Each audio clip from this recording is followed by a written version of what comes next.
Hey folks, Randy Go, Trout Magnet Man with you here today. Today I'm going to talk about why my drag is so loose most of the time. I get some comments from time to time. People enjoy the video, but they don't understand why my drag is so loose. And so you reply to that remark. I don't think they ever go back and read that remark. But anyway, so what I'm going to do is I'm going to create this little short video, why my drag is so loose, why I keep it loose, about the line I fish with, and I'm going to put it on the end cap on most of my videos that I put up. But I figure this is the best way to do it, and maybe people will watch the video, and it's obviously a lot of folks don't read what's in the description or so on and so forth. They'll watch the video and they will understand about this line. I use 99% of the time Varivis Area Super Trout Master Limited Super Ester line. Now what this is a 2.3 pound test, actual breaking strength, monofilament fishing line, but it's not made out of nylon. It's made out of polyester, which has zero stretch, none. I mean none. This stuff is great for bite detection. It sinks, so when you're fishing with micro jigs and you want to get down 20 feet deep using a 1 gram jig head, you can do it very easily with this line. And that's what I love about it.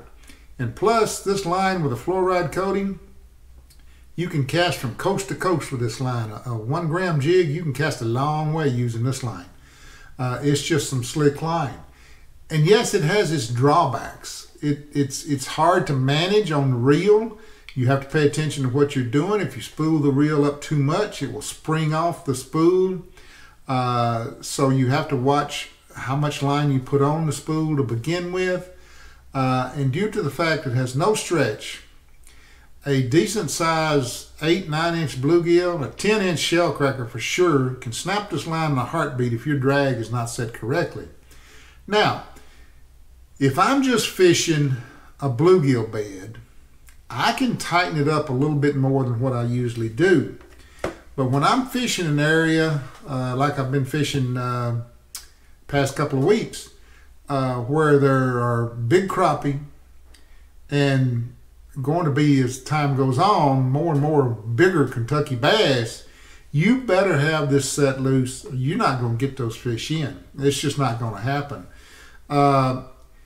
This line, and I understand that 2.3 pound test breaking strength, that's what that means in Japanese lines.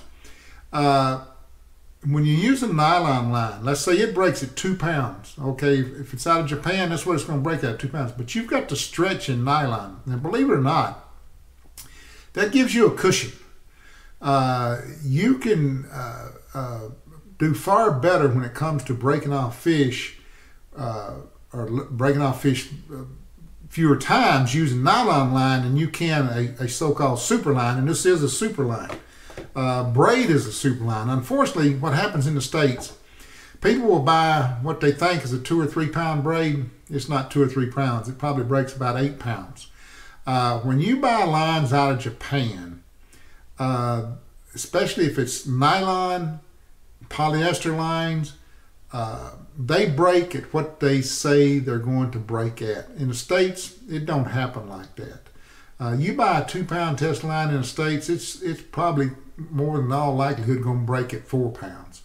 I hate that about U.S. marketed lines. They need to mark on there, put on there what the actual breaking strength is. So when I look for lines, I look at, if I'm looking at a U.S. market line, which I very rarely buy anymore, I look at the diameter of the line. You know, that will tell you the actual breaking strength. But U.S. market manufacturers, companies, I don't know why they do this. I think it has to do with the bass fishing world. But anyway, so what happens is when you use this line and you hook into a big smallie, you got all you can handle.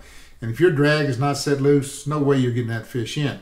As a matter of fact, when I go to Dale Hollow Lake, which I have not done this year due to closing of ramps, the virus, the whole deal, I do not take this line with me to Dale Hollow Lake, even though I'm bluegill fishing, because I know I'm going to get into 20, 21 inch smallmouth. And on this line, not saying you can't get them in, but that's going to be very difficult. So what I do is I'm fishing for bluegill, I'm fishing for crappie, and let me say this, a 13-inch crappie or 14-inch crappie can snap this line in a heartbeat too if your drag is set too tight.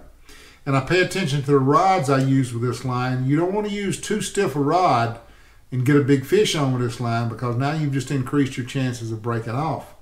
So when I'm fishing where I'm fishing now, this time of year, there are Kentucky bass going to be there. They're going to be there. Some of them are going to go 17 inches. It don't take a 17-inch Kentucky bass to pop your line. A 12 or 13-inch can do it if you got that drag set too tight. So that is why I keep a loose drag. Yes, I know it's loose. I understand about when you're reeling against fish pulling drag that you will induce line twist to your line, but I don't have that problem. And part of the big reason is, if you will watch me, if a fish is making a big run, you won't find me reeling.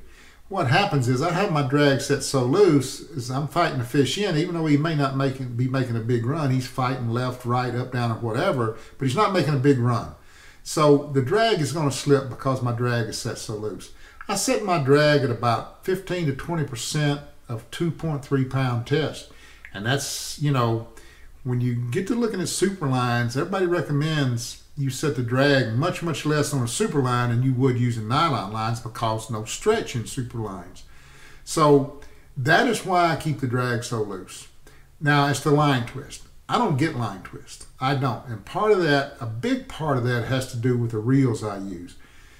Everybody talks about line twist, line twist, line twist. Number one, nylon is the worst line out there for twisting up on you. It's worse than any line out there. Polyester line can twist, but the reels I use, matter of fact, now all the reels I use have 2 ball bearings in the roller assembly. And those rollers are designed to cut down on line twist. And believe me, that's not hype. When you start getting into high-end reels, you're getting what you pay for. I don't get line twist. Everybody's wondering, how do you deal with line twist? I don't get line twist. I just don't get it. So anyway, folks, for those of you who come along and you see me catching a 15, 16-inch Kentucky bass, or you see me catching a 13-inch crappie, and the drag is slipping, this is why. I want to get that fish in. I hate losing a fish. I hate it with a passion. And there's no need to lose a fish. Is my drag set too loose? No, not really. It's not for what I might be getting into. And there's also smallmouth in that area. I've caught them before. But you're just not going to, if you tighten up the drag like you had nylon line on there, you're not going to land those fish. It's just that simple. So for all of you watching, you're wondering why my drag is so loose, I hope this explanation is good. That is why it's so loose. And I'm going to continue to do that. I'm not going to change the way I fish. I land a lot of fish. I catch a lot of fish. It works out good. It works out good. So hope all of you are doing well. Hope all of you are healthy. Hope all of you are safe. So until next time, soar lip 'em all, and life is good.